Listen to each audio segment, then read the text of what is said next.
Let's talk about confidence. Episode 8, confidence across life domains, transfer and application. Welcome back to Let's Talk About Confidence. I'm John M. Walsh, and over the past 7 episodes, we've explored confidence in specific domains: sales confidence, leadership confidence, team confidence, and even confidence under pressure. But here's a question I get asked constantly. If I build confidence in one area of my life, will it transfer to others? And the answer is a wee bit more nuanced than most people expect. And understanding this nuance makes a massive difference in how you approach building confidence across your life. Today we're talking about what transfers and what doesn't, and how to build confidence in multiple areas without overwhelming yourself. Because here's what I've observed: people often build strong confidence in one domain, say their professional expertise, their sport, their creative work, and assume that confidence will automatically show up everywhere else. Then they're confused and frustrated when it doesn't. The executive who's confident leading a company, but terrified of social situations. The athlete who's confident on the field, but struggles with public speaking. Or the engineer who's confident technically, but lacks confidence in relationships. This isn't unusual. This is how confidence actually works.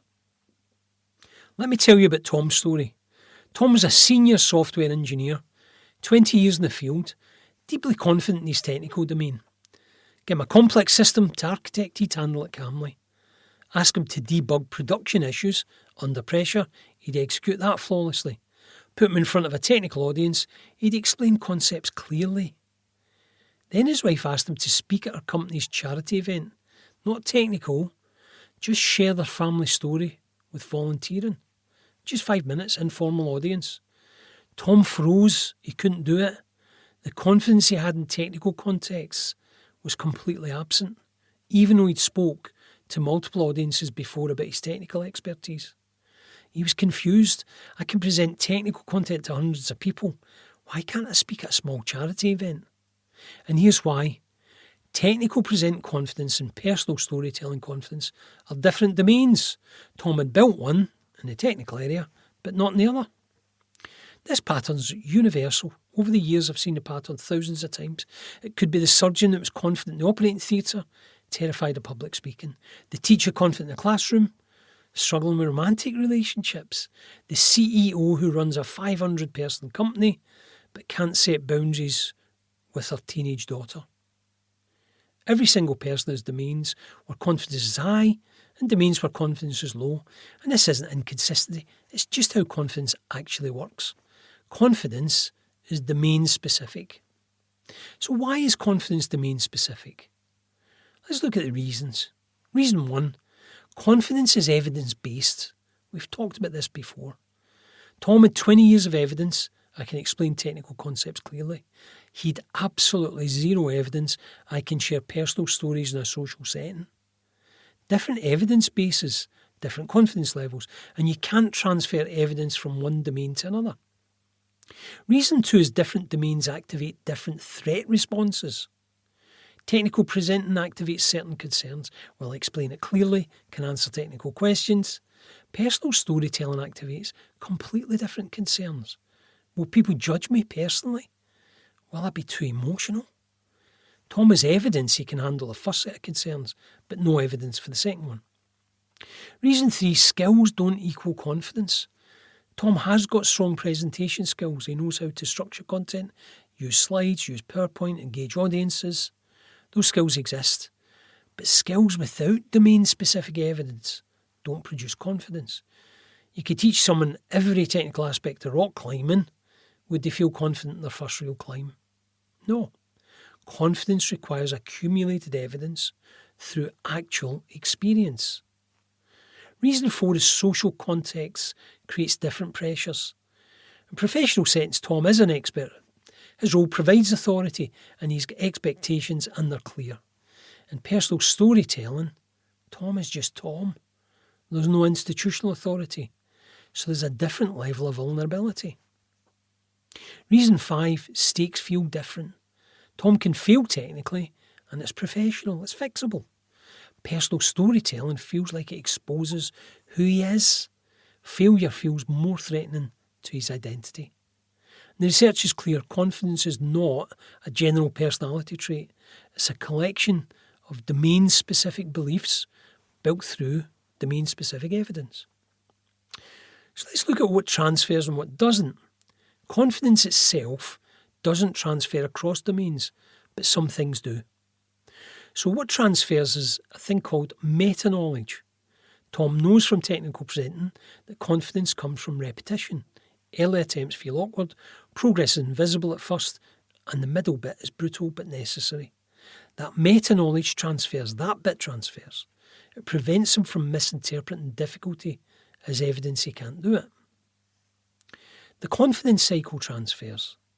The process, have an attempt, have an experience of doing it, period of reflection, gather the evidence. As you've got the evidence, you increase capability, you have a bigger attempt. Works identically in any domain. The cycle transfers, the evidence doesn't. Tolerance for the boring middle bit. Tom's pushed through tedium in one domain. He's got evidence that pushing through works. Not confidence in the new domain, but confidence in the process. He knows he's going to have to go through that bit, and he knows he's going to want to give up, but he's going to push through because he knows that's how you learn it. Pressure tolerance strategies. So that physical preparation, recovery techniques, reframing pressure as challenge, not threat. These strategies work across domains. Identity as someone who builds confidence. Tom's built his confidence in multiple domains. He's evidence of his meta capability. I can build confidence when I apply the process. That identity supports attempt in new domains. The evidence doesn't transfer. Tom's 20 years of technical presenting evidence doesn't transfer to personal storytelling. 0%. That evidence must be built from scratch. The feeling of confidence. Tom feels confident presenting technical content. That feeling won't show up when he attempts personal storytelling. He'll feel exactly like a beginner because in that domain, he is. He's got no evidence. The capability. Tom can present technically content smoothly. That smooth execution won't show up initially. He'll stumble, he'll feel awkward. Different domain, different capability level. The practical implication is this. When entering a new confidence domain, expect to feel like a beginner. Early attempts to be awkward, and there's going to be a middle bit that will appear. But know this, the process works. The confidence cycle applies. You've done it before in other domains. And here's a strategic framework for building confidence across multiple domains. Principle 1 is serial, not parallel.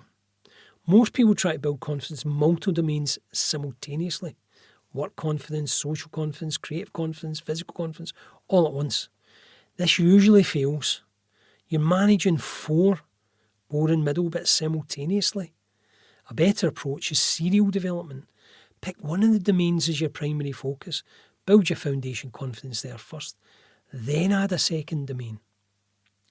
Tom approached it like this. In months 1 through 6, his personal storytelling confidence was his primary focus.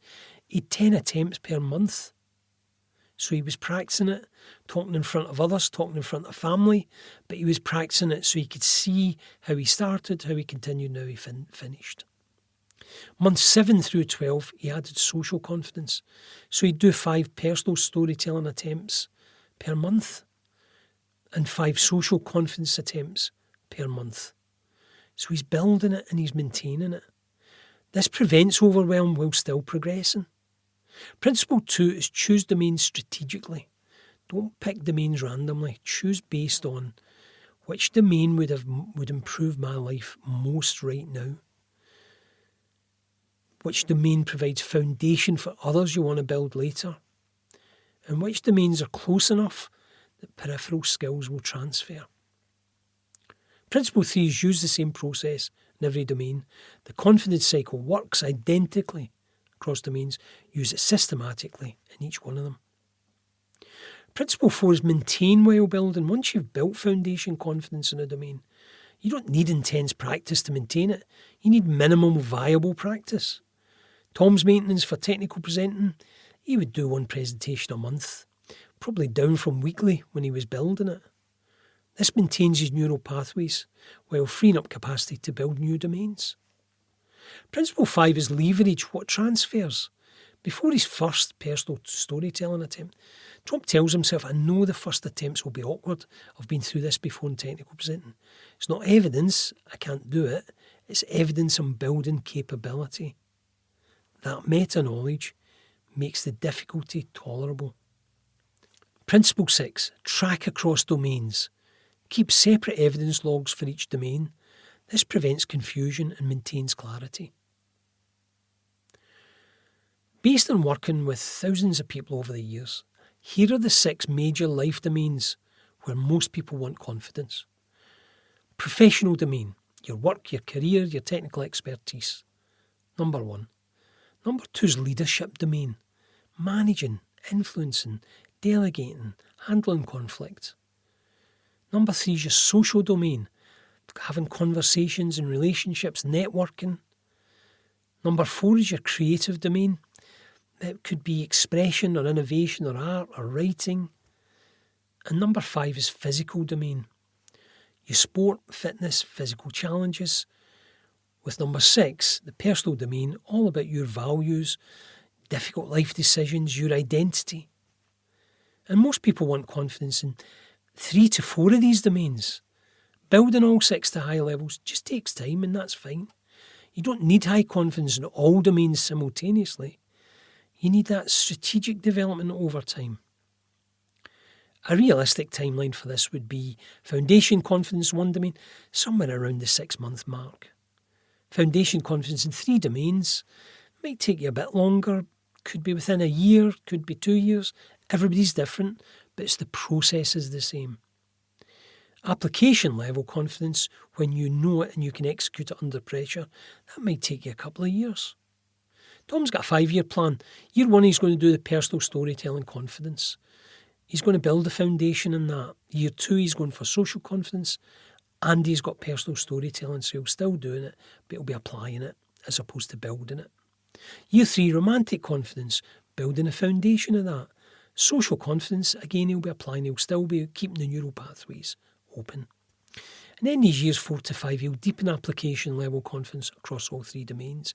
So he'll be able to be storytelling, social confidence, romantic confidence. He'll be at a high level on all of those, and he can manage them under pressure as well. That's where he's aiming to get to. 5 years sounds like a long time, but Tom's only 35. 5 years will be 40. The time will pass anyway. The question is whether he'll have built confidence across domains or still be wishing he had. Confidence is domain specific. You can have high confidence one area and low confidence in another. This isn't inconsistent, it's just how confidence works. Confidence itself doesn't transfer across domains, but your meta-knowledge of confidence does. The confidence cycle process, pressure tolerance strategies, and identity as someone who builds confidence. These do transfer. Building confidence across multiple domains requires serial development, strategic domain selection. Choose the ones that you want to apply first. The same process in each domain, but remember to track them separately so you can see the evidence as it builds. Timelines, typically foundation confidence in 3 domains, might take you a year, might be 2 years, and it's of serial development. But everybody's different. Everybody applies themselves differently to it.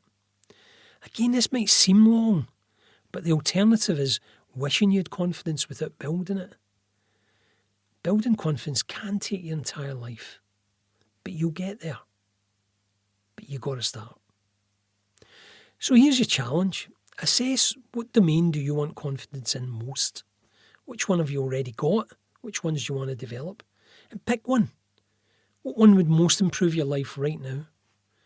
And then start by applying the confidence cycle. 10 attempts this month, make them low stakes, and track them. Don't try to build confidence in 4 domains simultaneously. You will fall over. It's too much. Pick one.